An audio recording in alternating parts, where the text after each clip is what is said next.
Buying a home is an exciting time. Instead of paying rent month to month, you are finally investing in your future. While a new home can be a great investment, it also comes with many costs such as taxes, new purchases, and home repairs. Oftentimes, these repairs come when you least expect it. Even when you're sharing the cost with a spouse, maintenance needs can add up quickly. The last thing you want to do is end up in debt, all because of your house. While you may think purchasing a new house was the most expensive part, home repairs can amount to thousands of dollars throughout the years. Wear and tear is common, especially if you buy an older house. For example, Home Advisor reports that the average roof can last for about 2 decades and can cost $7,000 or more to replace. A repair alone for your roof can cost you $2,500 at a minimum.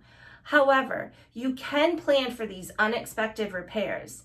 With these 4 budgeting tips, you'll be well on your way to managing any home maintenance repairs that pop up with ease. So first, set up an emergency fund.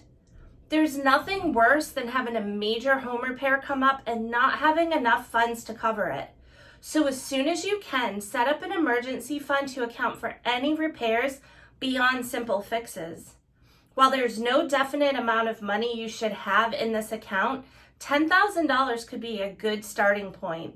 As time goes on, you can gradually add to this fund as well, providing you with some peace of mind as you adjust to your new life as a homeowner. Although it will be hard to not touch that money, you'll be extremely grateful you didn't once a major repair comes up. And second, and I can't stress this enough, save, save, save. In addition to your emergency fund, you'll also want to have a consistent method of putting away money. One way you can do this is by putting away at least 1% of your home's purchase price every year into a savings account, which can double as your emergency fund. If your house is older and appears to need repairs quite often, you may even want to bump up this amount to 3% just to be safe. And third, consider square footage. While the above method is a good way to ensure you're putting enough savings aside, another way you can account for home repairs is by saving $1 for every square foot of your house each month. This money can not only go towards home repairs, but also upgrades, as many of our tastes change throughout the years.